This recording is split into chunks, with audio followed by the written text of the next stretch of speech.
Hi, and welcome to Far From Home with me, Mabel Ninan, your host.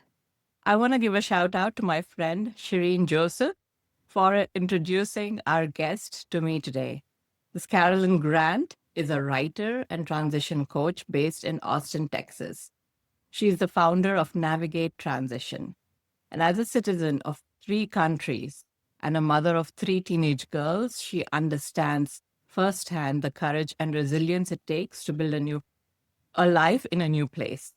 Originally trained as a physical therapist in South Africa, Carolyn now works closely with globally mobile families, helping them navigate the emotional, cultural, and practical challenges of transition. Her work is rooted in empathy, cross cultural insight, and a deep commitment to helping others feel grounded and hopeful as they create a sense of home wherever they are. When she isn't coaching or consulting, Carolyn can be found writing in a coffee shop or paddleboarding on Lake Austin. Welcome, Carolyn. Such an honor to have you as our guest today. Thank you, Mabel. It's lovely to be here. We ask all our immigrant friends this question before we start a conversation, which is, what's your favorite childhood memory? And I know we mentioned that you've been in three continents, but you were born and raised in South Africa, correct? That's right. Yes. So that's an easy one for me. I grew up on a farm and my grandparents' farm. It was a pig farm. So my best childhood memories are really running around with my cousins, climbing on our BMX bicycles and riding all through the piggery down to the river, swimming in the reservoir, playing tennis. It was a very carefree childhood and filled with the sounds of nature and being outdoors. So that would probably be one of my favorite memories. Oh, thank you for sharing that. That sounds wonderful. Mhm. Um, and you moved to London from South Africa. So can you tell us what was that like and what made you move? Maybe take us through the first few weeks of your, experience in a new country. Right. So I grew up and got married in South Africa. So it was really after a year of being married that I said to my husband, well, there's this opportunity for a working holiday visa in the UK because South Africa is part of the Commonwealth, was part of the Commonwealth. So I thought this would be a great opportunity. I just qualified as a physical therapist. And I thought, well, let's go and see what is this big land all about that I'd read in books and what's so much the part of our culture really being English South Africans. So we packed two backpacks, left all our wedding gifts behind, and moved to London. And in some ways, it was shocking how different it was. The weather, the rain, the cold. We moved in December, so we'd come from sunny South Africa right into the cold. But I think that even there was also a part of it that was quite familiar because we'd read Paddington Bear and Jane Austen, and there was something for me that felt like a bit of a homecoming, as though I'd come to this great grandmother of where my culture, my family's culture had come from, even though I was very much probably third or fourth generation South African. So I remember having to survive on oatmeal for breakfast and dinner for several weeks before we could, find a job and make our way. But that was London was an adventure with the two of us, very little that we had to be responsible for, but finding jobs and traveling. So that was our first big move for sure. Considering I'd never moved from my childhood home. So it was quite a Are there some ways in which they're different from South African? Absolutely. I mean, I think the similarities are in our sport, like we all play cricket and rugby. And so that felt very familiar in our TV programs and radio shows. But then, of course, South Africa has, I don't know, a bit more of a hardy spirit. I mean, I think with so much diversity in South Africa, with the Afrikaans speaking people and then the 11 other official African languages, it feels like a huge melting pot, which London did too, honestly. So probably, I think the biggest differences were the weather, the small roads, the houses, that sort of thing felt very shocking to me, how different it was. Yeah. Yeah.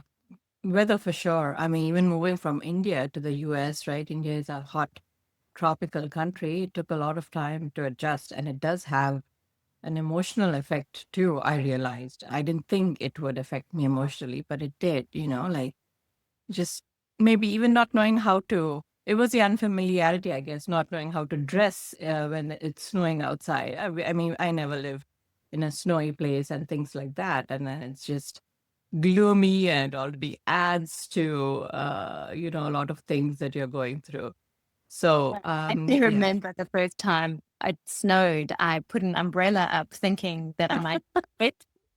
And I think that was really realizing, wow, I have no idea what cold or snow or anything is like. So you're right. And it's in the fruit. Like I missed having mangoes and avocado when you said tropical. Yes. I mean, South Africa has such a variety of fruit that, now we can pretty much get anything everywhere in this global world. But at the time, it was more having to eat apples and, things that we weren't, I mean, of course used to, but not as much as the tropical fruit from South Africa. Yeah. Yeah, I can relate. So you moved from London after living there 10 years to the Right. US. So talk to us about that. How was that transition? Was it easier or harder? It was actually a much harder move. I think in my naivety, I thought, my husband got a job offer. Let's try America. We've done it once, we've moved once, let's move again. I think what I underestimated was having two small children. I had a 4 and a 1-year-old at the time. So not only was I having to deal with my emotions and all the change I was going through, but I had to manage theirs too. And that move was particularly a culture shock because I had thought America would be very much like London, or I I hadn't thought how different the culture would be, even though it was also an English speaking country. I think that's what confused me. But arriving in the heat, so going from the cool of London that I just adjusted to in the spring, the tulips were just coming up, and boom, I arrive in Alston and it's already, 100 degrees. And we're all like, whoa, what do we do with this heat? And I remember my 4-year-old praying at night saying, God, please take us back to London. Mommy's just not listening, so I had Oh, something to do with it. It just so hard as a mom to realize that the decisions we make do have an impact on our children, and we don't always know what they're going to be until they're done. So that was probably the hardest thing. And of course, driving on the right-hand side of the road and big trucks instead of, buses, and there was no public transport. I remember asking someone where I could walk to get a pint of milk, and they said, sorry, honey, this is Texas. And in Texas, we drive. And so all of that was very, very difficult and isolating, moving to America. I can imagine.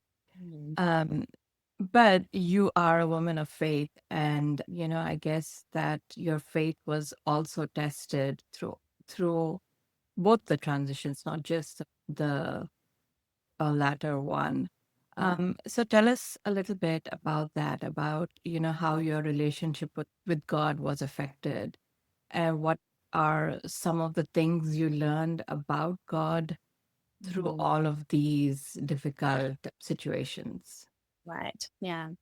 I think the move to London was honestly good for my faith because it was also around the age that I was in my early 20s, making my faith my own. So separating from family faith, if I can put it that way. So, really loved our time in London as newlyweds, young couples, just growing in the faith. So when we moved to America, it was the first time I felt really alone. I think in England, there's so many people that are coming and going. You feel like you're part of this transitional community. And I worked in a hospital. It was just busy. But coming to America, I couldn't work. We didn't know a soul. We didn't know anyone. And the culture's different, everything's different. And I felt very alone. And this is something I talk to a lot of my clients about, is how loud the lies of the enemy are during transition. Because I started to believe them. I started to believe I am alone. I have been forgotten. And it was a real challenge to my faith and through a dark season. And I think when I talk about transition, there's three phases. And in that middle phase, it can be very, very dark. And I liken it sometimes to a refiner's fire, where the Lord really uses that difficult time to say, well, what all is in here? What needs to come to the surface? What impurities, what worldviews, what theology doesn't fit anymore, doesn't work. And so I'll say it was a very formative time for me, because I had to learn, who is God? Is he always there? Is he who he says he is? Will he always be by my side? And the answer was yes. And in a much deeper way than I could ever have learned without that difficulty. Yeah. Well, that you said that beautifully. Sometimes it's just certain problems and the way they come to us, that they just reveal God to us in an entirely new way, because we learn to depend on Him in Right. ways that we've not done before. And and for me, I felt like just my entire immigration experience was a way of God drawing me closer to Him. So I could relate to what you said, like even when you moved to London, your faith became your own because you didn't have anyone else. And yeah, it's kind of, it felt as if God wanted me for Himself. Mm. And so my faith was tested, but I can relate to you again that it's definitely strengthened, and I've learned to depend on God in so many ways, because it's not just that we move to a country and within a few years we've settled down. It's ongoing. I feel like the transition, there is no end point to the transition. There's always something that I'm learning. There are always unfamiliar things in the culture that I'm encountering. And there's always this negotiation that happens in my head between these two cultures. So, in a way, I mean, tell me what you think of this. The transition is ongoing. It's never like, it doesn't just stop in a few years, right? Right. And I think that that has been something that I keep thinking, shouldn't I be over this already? Shouldn't I have figured this out? But I'm grateful to hear that it's hard for you too, because I think that is each life stage we're moving through. We're having to learn new things and tackle new things. Like right now, I'm sending my middle daughter to college, and it's still so new. Everything, I can't rely on an old, well, I used to do this. If this is how it was done in South Africa, or this is how it was done here, it's going, okay, here's something completely new. We have to learn how to navigate. So, and the emotions, I think each time I return home to South Africa to visit family, or to London to visit friends, you have to, I wrote about this. I don't know if you remember those Viewmaster toys we had as a kid, where we had the slides, and it feels like I insert a different slide each time I travel to one of my homes. And, on this slide, we do things this way, and this slide, we do that. So I think the code switching that has to happen each time you move between your different worlds. And even if you're not going back, just you can never get rid of who you authentically are and how your formative years shaped you, which is a lot of the work I do with third culture kids, which are the children who live between worlds, whose identity is formed in more than one place. And that's a very tricky situation to navigate, honestly. Yeah, yeah. And you brought up your daughter. So, yeah, I wanted to talk a little bit about that, about parenting and the challenges that come with being an immigrant mom. Can you shed some light on that? What has it been? What your experience has been with parenting children in different cultures? Right. So my older two were born in London, and my younger was born in America. And she loves to tell you she's the only one who can become president.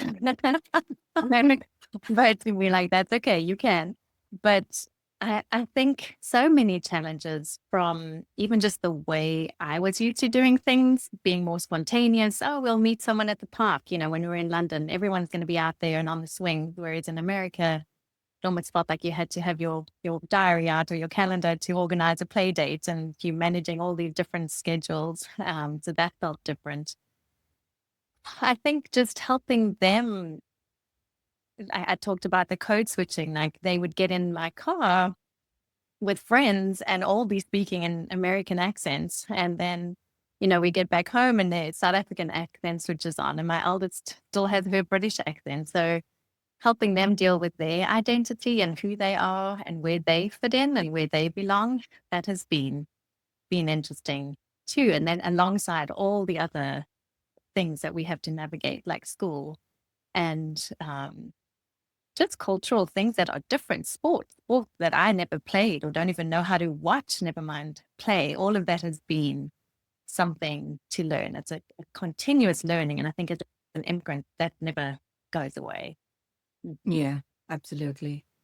So we've talked so much about the struggles that we face as immigrants. But I also wanted to, and the conversation would be incomplete without discussing the blessings also that come, excuse me, with our immigrant experience. So talk to us a little bit about the blessings that you've experienced.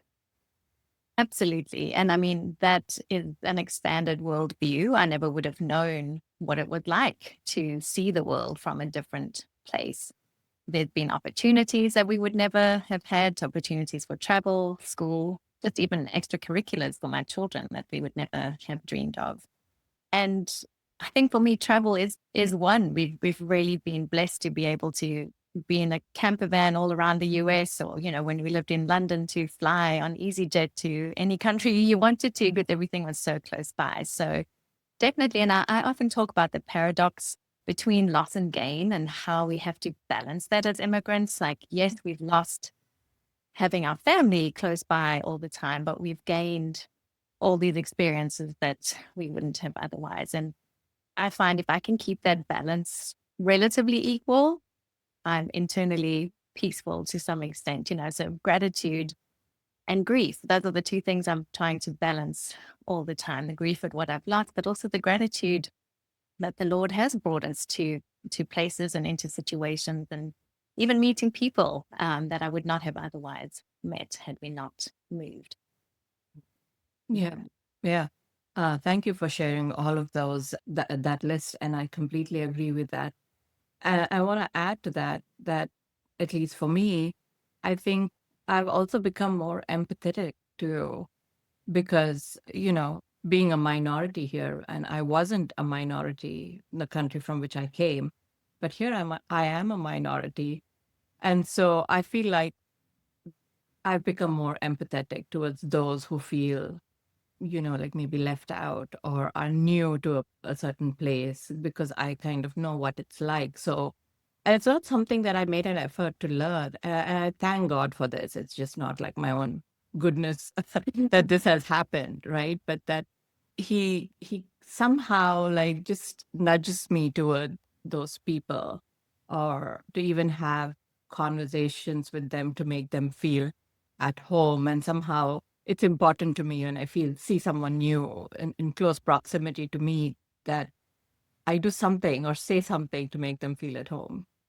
I do exactly the same thing, to the point where my kids notice it, which I'm grateful for too. But they're like, "Mom, you're always including the person on the outside." And I just think of Jesus, like, isn't that what he did? He would be on the fringe. He would be looking for those who were lost or left out. Or so again, not just my good nature, but I think the experience makes us see how important it is for human beings to feel loved and to belong. And if I know how it felt to not feel those things.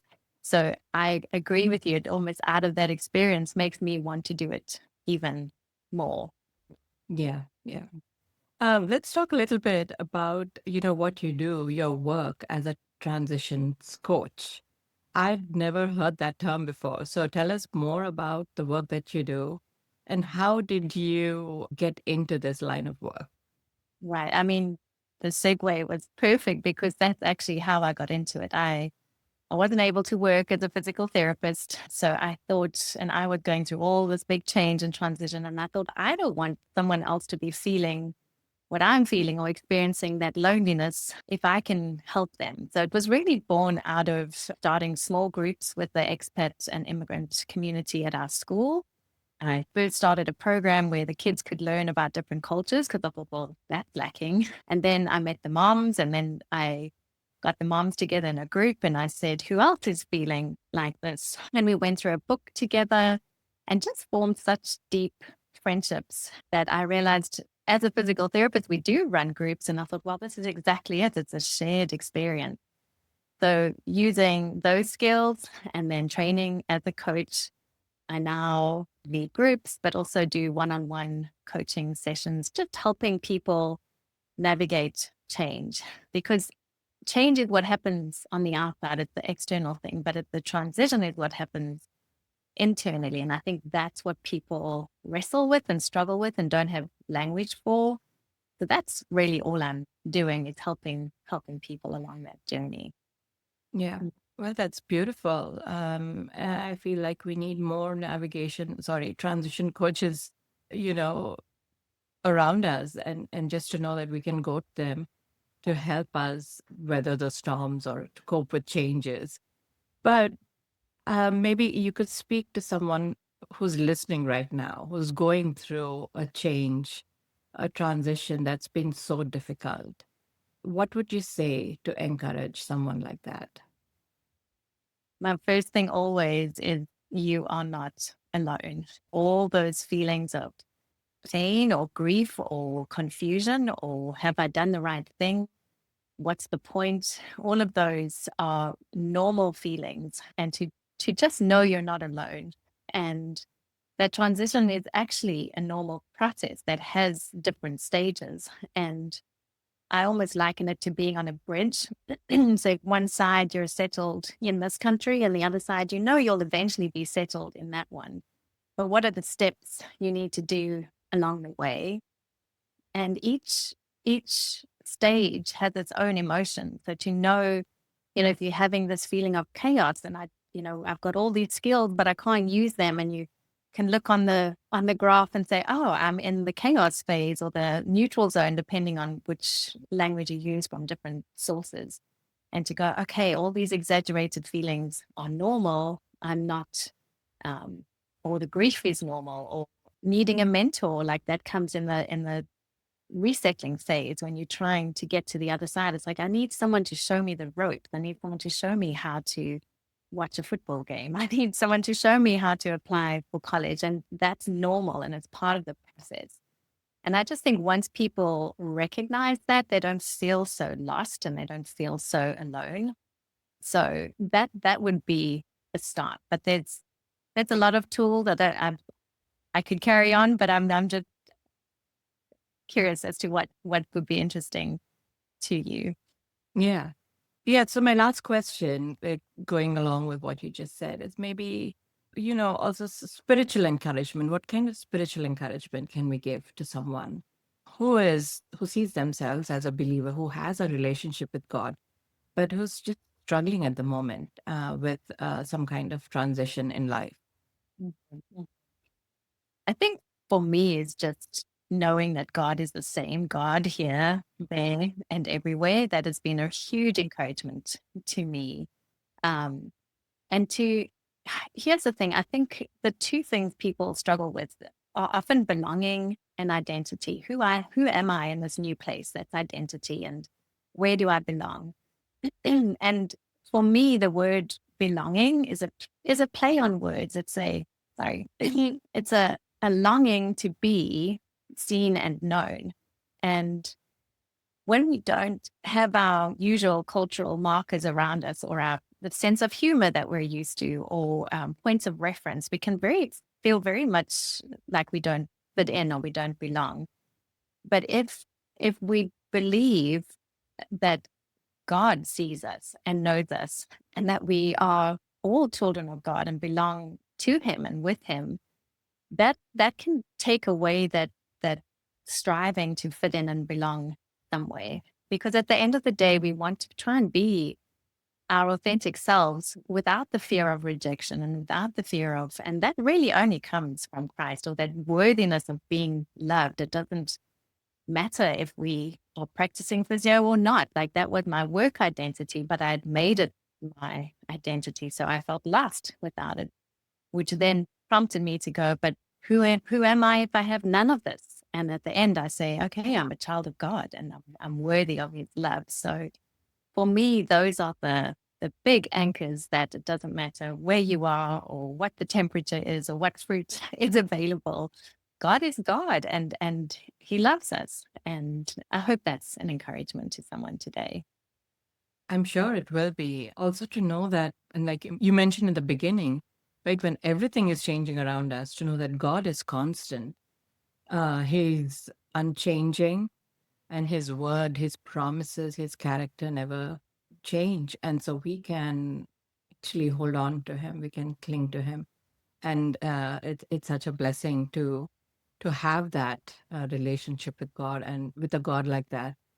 And I also think, at least for me, what helped me is also being in community with God's people, right? No matter where we go or which culture we are part of, I remind myself, like you said, that we are children of God, but also that we belong to this huge spiritual household that we have. And it might take time to find that group of believers or a church or anything like that, but that to know that, because the minute we are saved, we also belong to this Right. household of God, and it's everywhere.